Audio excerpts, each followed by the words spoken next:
नमस्कार दोस्तों, welcome back to मैनकोफिन। दोस्तों, मेरे यूट्यूब चैनल पर आप सभी मित्रों का एक बार फिर से स्वागत है। और आज इस वीडियो में हम लोग चर्चा करेंगे कि कल के मार्केट में एज ए ऑप्शन ट्रेडर हमें क्या करना चाहिए। इसके लिए थोड़ी मार्केट पर चर्चा होनी काफ़ी ज़रूरी है। आज के मार्केट पे हमने देखा कि निफ्टी अपने सपोर्ट और रेजिस्टेंस दोनों को टच करने के बाद एक स्पिनिंग टॉप कैंडलस्टिक पैटर्न बनाता है, जो बुल्स और बियर्स के बीच में एक और निर्णायक परिस्थिति को दर्शाता है। तो ऐसे कंडीशन में एज ए ऑप्शन ट्रेडर बहुत मुश्किल हो जाता है अपनी ट्रेडिंग स्ट्रेटेजी को बनाने में। तो हमें ट्रेडिंग स्ट्रेटेजी ऐसी बनानी है कि लॉसेस हो तो कम हो, लेकिन प्रॉफिट हो तो ज़्यादा हो। यानी कि हमारा प्रेडिक्शन जो है मार्केट किस ओर जाएगा, इसका प्रेडिक्शन जो है वो काफ़ी सोच समझकर होना चाहिए। यानी कि अगर हम ऐसा सोच रहे हैं कि हमें पुट खरीदना चाहिए, तो इसके पीछे के लॉजिक को समझ में आना चाहिए। और अगर हमें कॉल सेल करना चाहिए तो इसके पीछे के लॉजिक को समझ में आना चाहिए। फिर अगर हम कॉल बाय नहीं कर सकते तो क्यों नहीं कर सकते, पुट सेल नहीं कर सकते तो क्यों नहीं कर सकते, इन सारी चीज़ों को तो समझना बहुत ज़रूरी है। तो सिंपल थ्योरी ये है कि अगर हम कॉल को बाय करना चाहते हैं तो मार्केट का ट्रेंड अप होना चाहिए, पुट को सेल करना चाहते हैं तो भी मार्केट का ट्रेंड अप होना चाहिए। लेकिन अगर हम कॉल को सेल करना चाहते हैं तो मार्केट का ट्रेंड डाउन होना चाहिए। वहीं अगर हम पुट को बाय करना चाहते हैं तो भी मार्केट का ट्रेंड डाउन होना चाहिए। तो ये सारे लॉजिक को देखने के बाद ही हम ऑप्शन ट्रेडिंग की स्ट्रेटजी बनाते हैं। फिर चाहे वो बटरफ्लाई हो, स्ट्रैंगल हो, स्ट्रैडल हो, किसी भी तरह की स्ट्रेटजी हो, आपको मार्केट की डायरेक्शन को समझना काफ़ी ज़रूरी है। तो मार्केट के डायरेक्शन की अगर हम बात करें तो सबसे पहले हम अगर ये कहें कि अगर हम मंथली एक्सपायरी पे काम करते हैं तो हमें बिल्कुल भी अभी कॉल को बाय करना अवॉइड करना चाहिए, क्योंकि ऑलरेडी मैंने पिछले वीडियो में बताया था कि मार्केट ने अपना शॉर्ट टर्म सपोर्ट तो तोड़ा ही है, साथ ही साथ एक मिड टर्म सपोर्ट को भी तोड़ दिया है, जिसके कारण मार्केट वीक है। और हम अभी कुछ दिनों से मार्केट में देख रहे हैं कि मार्केट में दबाव तो बना ही हुआ है। एक दिन मार्केट चढ़ता है तो दूसरे दिन मार्केट उसको फिर कवर करके गिर जाता है। जहाँ से मार्केट स्टार्ट होता है वापस मार्केट वहीं आकर चला जाता है। आज भी आप देखेंगे तो दिन भर के ट्रेडिंग सेशन में मार्केट में एक अच्छी बढ़त देखने को मिली। कल के रेजिस्टेंस को ब्रेक भी किया। एक पल के लिए तो लगा कि अब मार्केट ऊपर की ओर जाएगा और जो रेजिस्टेंस है, पहला जो रेजिस्टेंस है मार्केट का, उसको मार्केट छुएगा। लेकिन ऐसा नहीं हुआ। कल के ही रेजिस्टेंस को वापस ब्रेक करके नीचे आ जाता है और हमारे सपोर्ट को भी एक बार ब्रेक करके वापस फिर सपोर्ट के ऊपर क्लोज हो जाता है। यानी कि स्पिनिंग टॉप कैंडलस्टिक पैटर्न बना है, जो वीडियो की शुरुआत में मैंने आपको बताया। तो बहुत ही अनसुलझी पोजीशन है अभी मार्केट की। मार्केट में अभी बने रहना काफ़ी मुश्किल है। फिर भी अगर हम एज ए ऑप्शंस ट्रेडर हैं तो हमें करना क्या चाहिए? तो सबसे बड़ी बात है कि हमें ऑप्शंस बाय करना चाहिए, सेल करना चाहिए। वैसे तो मैं हमेशा कहता हूँ कि as a option trader option selling की कोशिश ज़्यादा होनी चाहिए, क्योंकि ऑप्शन बाइंग में एक जो थीटा मेल्ट होने की एक सबसे बड़ी जो टेंशन होती है, वो ऑप्शन बायर्स को कहीं ना कहीं नुकसान पहुंचाने में काफ़ी ज़्यादा मदद करती है। वहीं थीटा मेल्ट की जो वहीं थीटा मेल्ट जो है एक ऑप्शन सेलर को कहीं ना कहीं प्रॉफिट भी पहुंचाती है। तो यहाँ पर हम कह सकते हैं कि ऑप्शन सेलर हमेशा, ये आप भी जानते हैं कि ऑप्शन सेलर हमेशा दो सिनेरियो में पैसा बनाता है। एक तो मार्केट या तो फ्लैट हो या फिर मार्केट उसके अकॉर्डिंग डायरेक्शन में चल रहा हो। लेकिन बायर हमेशा एक ही कंडीशन में पैसा बनाता है, जब मार्केट उसके अकॉर्डिंग डायरेक्शन में हो, वो भी अगर मार्केट में काफ़ी ज़्यादा एग्रेसिव तेज़ी हो, तभी ऑप्शन बायर अच्छा खासा पैसा बनाता है। तो इसीलिए अगर कंसिस्टेंट इनकम बनाना है ऑप्शन ट्रेडिंग से, तो मेरे ख्याल से as a option trader option seller ही होना बेटर है। तो यहाँ पर हम मार्केट की जो कंडीशन अभी चल रही है वो बिल्कुल ऐसी ही कंडीशन है। ये कंडीशन ऐसी है कि हमें मार्केट में अभी सेलिंग करके ही चलनी चाहिए, बाइंग को बिल्कुल अवॉइड करना चाहिए। तो यहाँ पर अगर हम सेल करना चाहते हैं तो कौन से स्ट्राइक प्राइस पर सेल करें, सबसे बड़ी समस्या ये है। कभी ओपन इंटरेस्ट बढ़ जाता है, कभी ओपन इंटरेस्ट घट जाता है। तो अगर हम ऑप्शन चेन की बात करें तो ऑप्शन चेन में ओपन इंटरेस्ट हमें कभी कभी धोखा भी दे देता है। वहीं अगर हम एफआईआईज़ की सेलिंग और डीआईआईज़ की सेलिंग और बाइंग की बात करें तो वो भी कभी कभी धोखा दे देता है।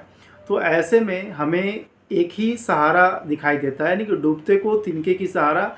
यानी कि अगर हम चार्ट एनालिसिस करें तो हमें वहाँ पर कुछ ज़्यादा ही सपोर्टिव क्राइटेरिया नज़र आता है, यानी कि अगर हम वहाँ सपोर्ट और रेजिस्टेंस को आइडेंटिफाई कर लें तो हमें हो सकता है कि as a option seller consistent profit होने की चांसेस बढ़ जाते हैं।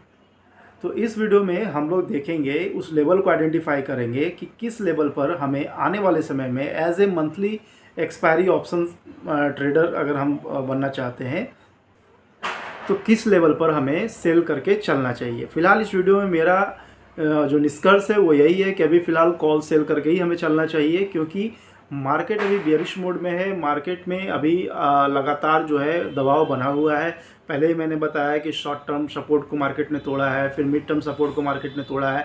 अब एक लॉन्ग टर्म सपोर्ट है जो 21,500 पर है। जब तक मार्केट उसके ऊपर है तो बहुत बड़ी गिरावट आने की संभावना नहीं है, लेकिन 21,500 को भी अगर मार्केट ब्रेक करता है तो एक बड़ी गिरावट आ सकती है मार्केट में, या फिर लंबे समय तक मार्केट रेंज बाउंड रह सकता है, मार्केट दबाव में रह सकता है।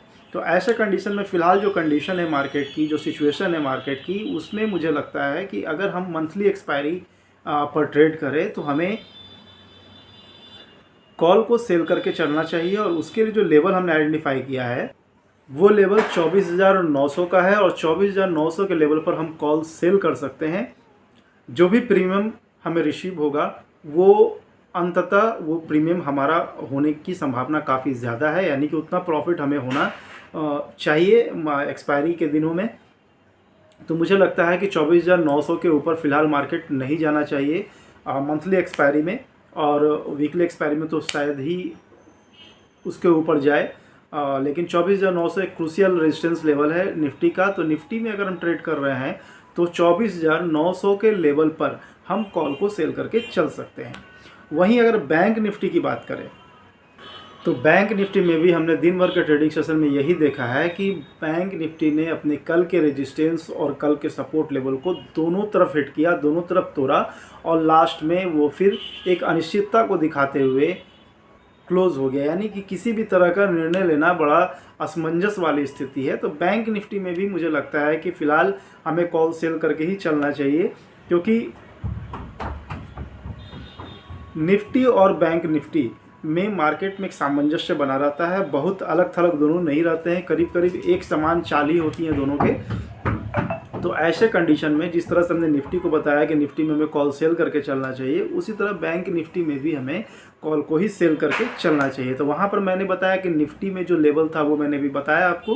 वही फ़िलहाल मैं बैंक निफ्टी की अगर बात करूँ तो बैंक निफ्टी का जो लेवल है जहाँ पर हम बैंक निफ्टी को कॉल को सेल करके चल सकते हैं, तो बैंक निफ्टी का जो लेवल है कॉल का वो होगा 53,200 के लेवल पर हम बैंक निफ्टी में कॉल को सेल करके चल सकते हैं, लेकिन मंथली एक्सपायरी में, चाहे वो आप नवंबर का ले लें चाहे फिर दिसंबर का ले लें।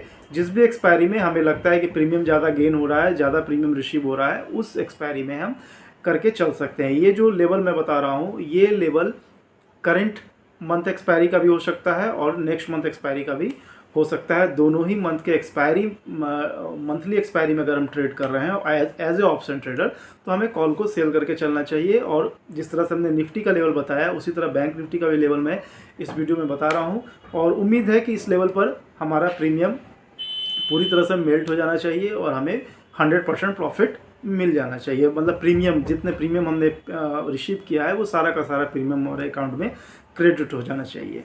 तो दोस्तों ये था हमारा बैंक निफ्टी और निफ्टी पर एक छोटा सा सुझाव, जहां पर हम बैंक निफ्टी और निफ्टी में किसी भी तरह का अभी कॉल बाइंग नहीं करेंगे, पुट भी बाई नहीं करके चलेंगे, ना ही पुट को सेल करके चलेंगे। हम सिर्फ यहाँ पर कॉल को सेल करके चलेंगे।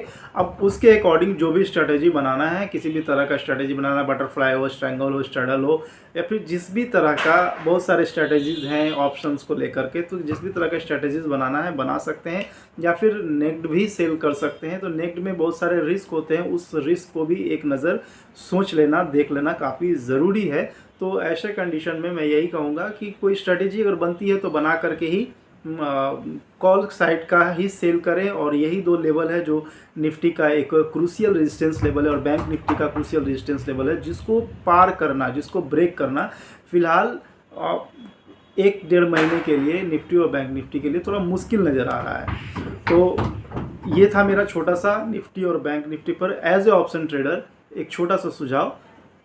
तो अगर आपको ये वीडियो आपके काम का लगे, आपके लिए वैल्यूएबल लगे तो आप इस वीडियो को लाइक कर सकते हैं। और अगर अभी तक आपने मेरे चैनल को सब्सक्राइब नहीं किया है और आप चाहते हैं कि ऐसे वैल्यूएबल सुझाव आपको मिलते रहे मेरे वीडियो के माध्यम से, तो आप मेरे चैनल को सब्सक्राइब कर सकते हैं। साथ ही अपने दोस्तों और रिश्तेदारों के बीच में इसे शेयर भी कर सकते हैं। तो आज इस वीडियो में इतना है, फिर जल्द मिलते हैं एक नए वीडियो के साथ में। तब तक के लिए धन्यवाद।